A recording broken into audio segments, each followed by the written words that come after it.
Sir నేను ఎప్పుడో చిన్నప్పుడు విన్నాను ఒక జోక్. రష్యాలో ఎలక్షన్స్ జరిగితే ఓటు వేయడానికి వెళ్ళేటప్పుడు వెళితే ఒకడు ఓటు ఇస్తున్నాడు, వీడు పట్టుకెళ్ళి అక్కడ డబ్బాలో వేయాలి అంతే. వీడి పని అది ఏంటో కూడా ఓపెన్ చేయడానికి లేదు. ఒకడెవడో నాలాంటి వాడు నెమ్మదిగా ఓపెన్ చేయబోతే వెనక నుంచి మిలిటరీ వాడు గన్ పెట్టి ఏయ్ క్లోజ్ ఇట్ సీక్రెట్ బ్యాలెట్ అన్నట్టు మనం ఏమన్నా టేపు కానీ వెళ్తున్నామా అని అనుమానం వచ్చింది. ఎందుకంటే ఎందుకు ఈ గొడవ అంతా మాకు చిన్నప్పటి నుంచి రాజకీయాల్లో తిరిగిన వాళ్ళం మాకు బాగా ఏంటంటే అసలు ఎలక్షన్ అయిన మరునాడు నుంచి మళ్ళీ ఏదో ఒక ఎలక్షన్ వచ్చే వరకు ఇదే గొడవ. మన వార్డులో ఎందుకు ఎంత తక్కువ వచ్చాయి, ఎవడోడు వేసుంటాడు. అదిగో మాస్టర్ గోపాలరావు గారు ఆ రోజున ఎవరితోటో అంటున్నారట ఓడిపోతుంది కాంగ్రెస్ పార్టీ అని అనగానే గోపాలరావు అలా ఎగనిస్ట్ అయిపోయాడు. ఆయనకి ఎందుకు కోపం వచ్చింది అంటే మా మాస్టర్ గోపాలరావు వచ్చారులేండి అందుకని చెప్తున్నాను. ఇలాగా ఇదే పని మాకు రాజకీయ పెచ్చెక్కిపోయిన వాళ్ళకి.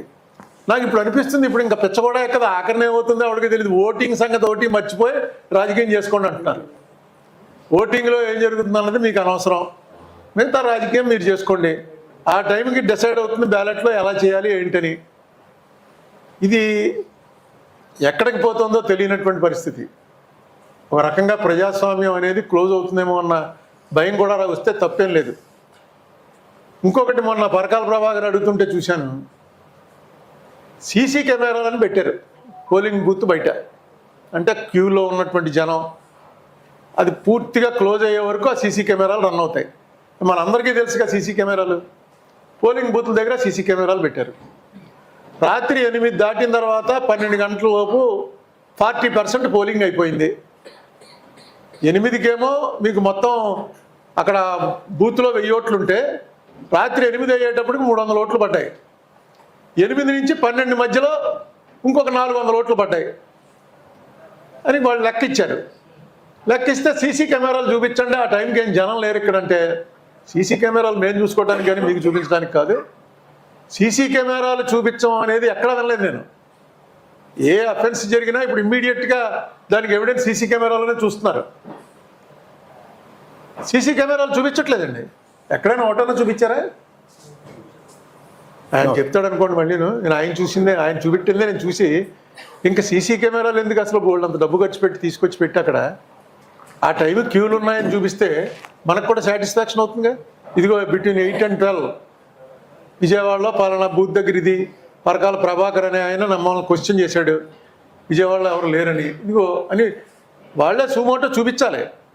చూపించి ప్రజల్లో ఉన్నటువంటి ఏమైనా అనుమానాలు ఉంటే అనుమానాలు పోగొట్టాలి. అదేం చూపించట్లేదు. ఇది రష్యా వైపు పోతుందేమో అన్నటువంటి, అంటే రష్యాలో అది నిజంగా జరిగిందో లేదో నాకు తెలీదు. జోక్ మాత్రం కరెక్ట్గా రష్యాలో కమ్యూనిస్ట్ పాలన కాబట్టి జోక్కి అప్రాపరియేట్గా ఉందని అనిపించి చెప్పాను. అంతకన్నా దారుణం ఇది.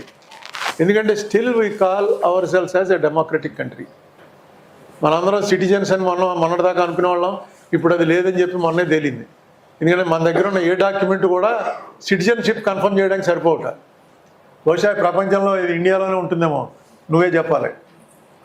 నేను మనందరం కూడా దీంట్లోనే అసలు కాన్స్టిట్యూషన్ ముందు రాసుకున్నటువంటి దాంట్లోనే we the people of India అని రాసుకుని ఫర్ ది సాటిస్ఫాక్షన్ కింద వస్తుంది సిటిజన్ అని. సిటిజన్ల కోసం అన్ని రకాల కార్యక్రమాలు చేయటం కోసం ఈ కాన్స్టిట్యూషన్ తయారు చేసి మనమే ప్రజెంట్ చేసుకుంటున్నాం అని. సిటిజన్ అనేది ఇప్పుడు లేదని చెప్పి మొన్నే తెలిసింది. కోర్టు కూడా ఒప్పుకుంది. అది ఎవరో కోర్టులో ఒప్పుకున్న జడ్జి గారు కూడా అది సిటిజన్ అని చెప్పుకోవడానికి ఏ డాక్యుమెంట్ ఉండాలో చెప్పలేకపోతే ఆధార్ కార్డు పనిచేయదుట, డ్రైవింగ్ లైసెన్స్ పనిచేయదు, పాన్ కార్డు పనిచేయదు. సర్కమస్టెన్సెస్ బట్టి ఆ టైంకి డిసైడ్ చేస్తారట. అంటే నువ్వు సిటిజన్వా కాదా అనేటువంటి అనుమానం వచ్చినప్పుడు మనం కోర్టుకు వెళ్తే అప్పుడు డిసైడ్ చేస్తారు.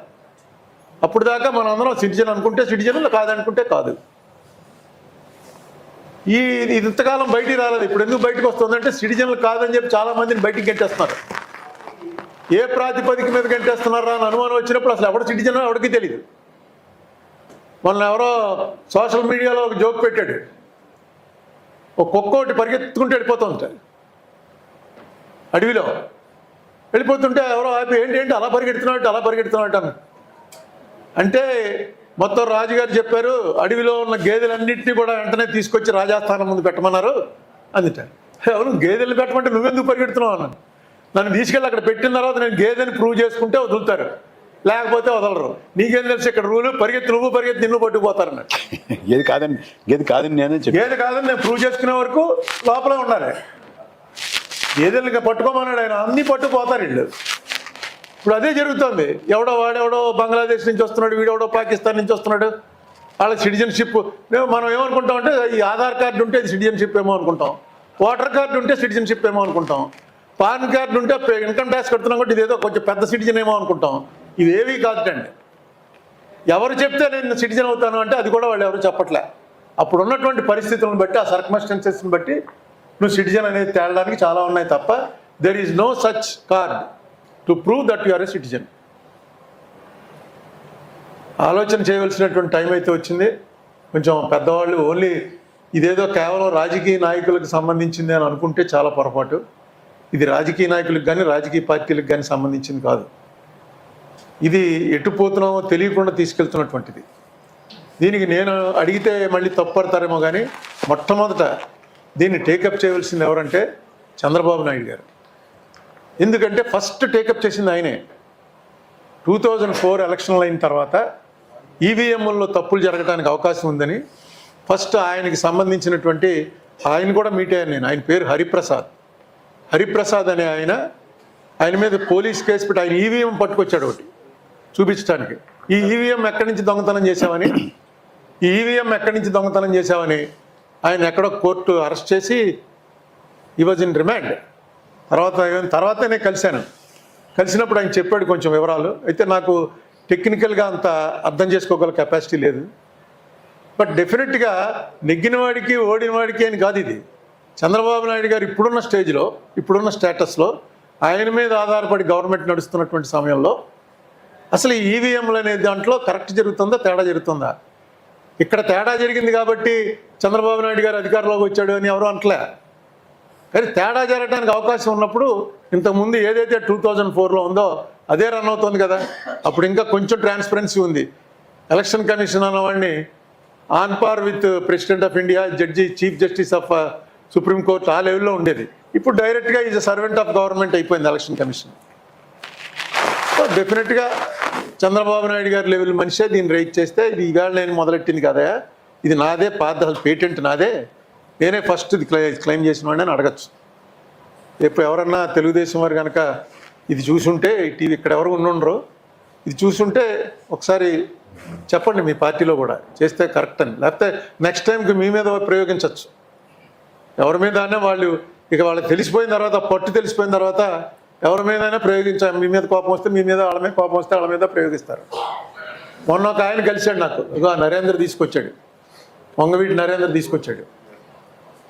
ఆయన దారుణం ఏంటంటే ఆయనకి ఇది తెలిస్తే ఏం తెలుసో నాకు చెప్పలేదు, ఎందుకంటే నాకు అర్థం అవుతాయి అని చెప్పాను.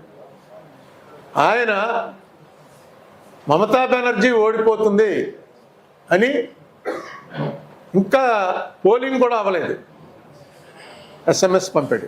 ఎస్ఎంఎస్ కాదు, వాట్సాప్ మెసేజ్. స్టాలిన్ ఓడిపోతున్నాడు, పోలింగ్ కూడా అవ్వకుండా పంపించాడు. తమిళనాడులో స్టాలిన్ రాడు, అక్కడ మమతా బెనర్జీ నెగ్గదు. ఇవన్నీ ఎప్పుడు పోలింగ్ తీసి చూపించాడు, నాకు పంపలేదు, తీసి చూపించాడు ఆయన ఫోన్లో. ఎప్పుడు డేట్ చూసుకో, ఏ రోజున పంపాను నేను, ఆ డేట్లోనే నాకు తెలుసు. ఎందుకంటే ఇందులో ఈ ఆపరేషన్ చేస్తున్న వాళ్ళతోటి నాకు కొంచెం సంబంధాలు, ఫ్రెండ్షిప్లు ఉన్నాయి. వాళ్ళు ఏ స్టేట్లో ఎలా చేస్తున్నారో ఏంటో నాకు తెలుసు అని చెప్పాడు. చెప్తే ఎలా చేస్తున్నారా బాబు అంటే, అది నువ్వు కాదులే, నేను మళ్ళీ ఎవరన్నా కొంచెం టెక్నికల్ నాలెడ్జ్ ఉన్న వాళ్ళని తీసుకొస్తే మళ్ళీ నెక్స్ట్ కలిసినప్పుడు చెప్తాను. అతను అవన్నీ చూపించి చెప్తుంటే చాలా ఆశ్చర్యం వేసింది. మమతా బెనర్జీ 5,000 ఓట్లు తేడాతో ఓడిపోతే ఆవిడ కాన్స్టిట్యున్సీలో 15,000 ఓట్లు తీసేశారు. 50,000 50,000, 15 కాదు. సర్లో స్టాలిన్ 1,00,000 ఓట్లు తీశారు. 1,00,000 ఓట్లు తీసేట స్టాలిన్ కాన్స్టిట్యున్సీలో. ఓడిపోకేమవుతుంది? ఇప్పుడు లాస్ట్ టైం అతను నెగ్గినప్పుడు చూసుకుంటే బూత్ వైజ్ తెలిసిపోతుంది ఏ బూత్లో మెజారిటీ వచ్చిందో. ఆ బూత్లో తీసేయండి రా ఓట్లు అంటే తీసేస్తారు. ఇప్పుడు తెలంగాణలో కూడా కాంగ్రెస్ పార్టీ అధికారంలో ఉంది, వాళ్ళు ఏదో చేస్తున్నారు. ఇక్కడ కాంగ్రెస్ పార్టీ లేదు. ఇక్కడ 2 పార్టీలు బీజేపీకి ఎలియన్సే, ఒకళ్ళు డైరెక్ట్ ఎలియన్స్, ఒకళ్ళు ఇండైరెక్ట్ ఎలియన్స్. అందుకే ఇక్కడ సర్ర ఎవడో పట్టించుకోవట్లేదు. అసలు ఎవడోట్లు తీసేస్తున్నారో జాగ్రత్త చూసుకోండి. చాలామంది ఓట్లు ఉండవు ఎలక్షన్ టైంకి. ఎవరిని తిట్టడానికి కూడా ఉండదు. ఎందుకంటే తిడితే ఇప్పుడు తీసుకెళ్ళి లోపలేస్తున్నారు. కొడితే ఏమన్నారు కానీ తిడితే మాత్రం తీసుకెళ్ళి లోపలేస్తున్నారు. రేపు ఎలక్షన్ టైంలో ఎవరిని తిట్టడానికి లేదు, తిట్టేయడం లోపలేస్తారు. ఈ పరిస్థితిని ప్రివెంట్ చేయడానికి ఒకటే ఏంటంటే జనాల్లో ఒక అవేర్నెస్ వచ్చింది. ఇప్పుడు ఇక్కడ మనం ఈ మీటింగ్ పెడితే ఈ మీటింగ్లో మనం ఎక్స్పెక్ట్ చేసినటువంటి జనం రారని మనకి తెలుసు. ఆదివారం ఈవినింగ్ పెట్టాం కాబట్టి కొంత తగ్గిపోతుంది. జనరల్గా ఈ సబ్జెక్ట్ టీవీలో చూస్తున్నాం కదా అని. కానీ ఇది ఇంటింటికి చేరవలసినటువంటి మెసేజ్ అని నేను నమ్ముతున్నాను. ఎలక్షన్లో పనిచేసే ప్రతి కార్యకర్త ఇది ఎలక్షన్లో ఎలాగైతే మన గుర్తు గురించి మన ఎంపైర్ ఈ డోర్ టు డోర్ క్యాంపెయిన్ అని ఎలా తిరుగుతారో అలా ఇప్పుడు కానీ తిరగకపోతే ముందు ఎలక్షన్లు ఏముండవు. ఉన్నా అది ఓన్లీ నామమాత్రానికి దిగజారిపోయేటువంటి ప్రమాదం కనబడుతుంది. ఇంకా ప్రభాకర్ ఏం చెప్తాడో అందరం విందాం. ఆయన చెప్పిన తర్వాత కొన్ని క్వశ్చన్లు కూడా అడుగుతాట. అప్పుడు క్వశ్చన్లు వేసేటువంటి అవకాశం నాకు కూడా ఇస్తానన్నాడు. అప్పుడు దాకా వెయిట్ చేసి తర్వాత మళ్ళీ ఒకసారి వీలైతే మాట్లాడుకుందాం. ఈవీఎంలు ఇది ఎవరికి తెలియని వాడికి కూడా అందులో ఫ్రాడ్ ఎలా జరగచ్చో చెప్తున్నాడు. కానీ అలా జరిగిందని జనం నమ్ముతున్నారు. ఎంతమంది వింటున్నారో నాకు తెలియదు. కానీ ఎందుకంటే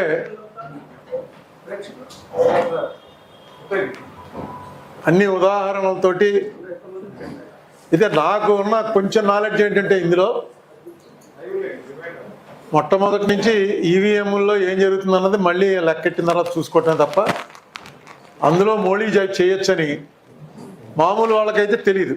మనం ఎలక్షన్ ఏజెంట్లను పంపుతాం. అక్కడ అతను సంతకం పెట్టమంటే సంతకం పెట్టేస్తారు. వీళ్ళు చూసుకోండి అన్నీ సరిగ్గా ఉన్నాయా లేవా అని మెషిన్ చూపిస్తాడు. చూపించి అన్నీ సరిగ్గా ఉన్నాయని సంతకం పెట్టేస్తాడు. ఆ చూపించేవాడికి కూడా ఏం తెలియదు. వాళ్ళు కూడా మన మున్సిపల్ ఆఫీస్లో పనిచేసేవాళ్ళు, తాలూకా ఆఫీస్లో పనిచేసేవాళ్ళు వీళ్ళే కదా ఉంటారు ఎలక్షన్ స్టాఫ్. వాళ్ళకేదో ముందు రోజు కోచింగ్ ఇస్తారు. ఆ కోచింగ్ ప్రకారం మళ్ళీ అది ఓపెన్ చేసినప్పుడు 15 రోజులకో 20 రోజులకో ఓపెన్ చేసినప్పుడు ఒకసారి చూపించి ఇగో సంతకాలు అవి చూసుకోండి జాగ్రత్తగా ఉన్నాయా లేదంటే ఉన్నాయంటారు, అయిపోతుంది. లోపల ఏం చేయొచ్చు అన్నది టెక్నికల్గా నాలెడ్జ్ ఉన్న వాళ్ళకి తెలుస్తుంది ఏ రకంగా చేయొచ్చని. ఇది ఎలా కాదు, ఇందులో మోడీ జరుగుతుందని చెప్పి కొంచెం ఆరోపణలు పెరిగాయేమో తెలియదు. కానీ ఆ వీవీప్యాట్స్ అని ఏదో పెట్టారు, వెరిఫికేషన్ ప్యాట్స్. అంటే మనం ఓటు నొక్కినప్పుడు మనకు కనబడుతుంది ఎవరికి వేసాం ఓటు.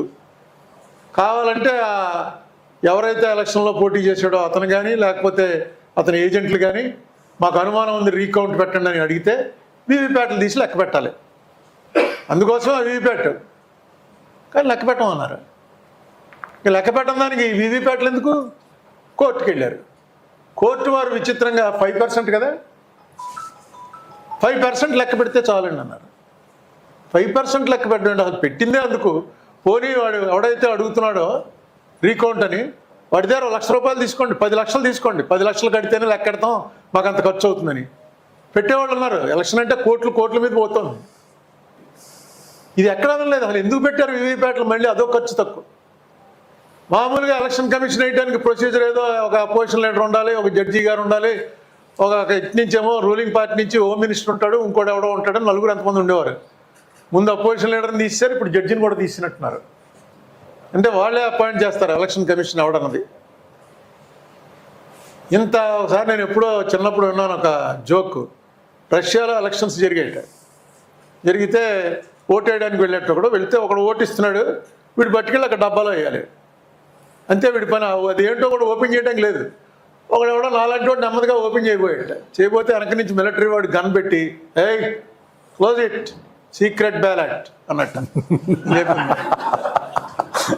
మనం ఏమన్నా టేపు కానీ వెళ్తున్నామా అని అనుమానం వచ్చింది. ఎందుకంటే ఎందుకు ఈ గొడవ అంతా మాకు చిన్నప్పటి నుంచి రాజకీయాల్లో తిరిగిన వాళ్ళం మాకు బాగా ఏంటంటే అసలు ఎలక్షన్ అయిన మరునాడు నుంచి మళ్ళీ ఏదో ఒక ఎలక్షన్ వచ్చే వరకు ఇదే గొడవ. మన వార్డులో ఎందుకు ఎంత తక్కువ వచ్చాయి, ఎవడోడు వేసి ఉంటాడు. అదిగో మాస్టర్ గోపాలరావు గారు ఆ రోజున ఎవరితోటో అంటున్నారట ఓడిపోతుంది కాంగ్రెస్ పార్టీ అని అనగానే గోపాలరావు అలా ఎగనిస్ట్ అయిపోయాడు. ఆయనకి ఎందుకు కోపం వచ్చింది అంటే మా మాస్టర్ గోపాలరావు వచ్చారులేండి అందుకని చెప్తున్నాను. ఇలాగా ఇదే పని మాకు రాజకీయ పిచ్చెక్కిపోయిన వాళ్ళకి. నాకు ఇప్పుడు అనిపిస్తుంది ఇప్పుడు ఇంకా పిచ్చ కూడా ఎక్కదా, ఆఖరిని ఏమవుతుందో ఎవరికి తెలియదు. ఓటింగ్ సంగతి ఒకటి మర్చిపోయి రాజకీయం చేసుకోండి అంటున్నారు. ఓటింగ్లో ఏం జరుగుతుంది అన్నది మీకు అనవసరం, మిగతా రాజకీయం మీరు చేసుకోండి. ఆ టైంకి డిసైడ్ అవుతుంది బ్యాలెట్లో ఎలా చేయాలి ఏంటని. ఇది ఎక్కడికి పోతుందో తెలియనటువంటి పరిస్థితి. ఒక రకంగా ప్రజాస్వామ్యం అనేది క్లోజ్ అవుతుందేమో అన్న భయం కూడా వస్తే తప్పేం లేదు. ఇంకొకటి మొన్న పరకాల ప్రభాకర్ అడుగుతుంటే చూశాను, సీసీ కెమెరాలను పెట్టారు పోలింగ్ బూత్ బయట.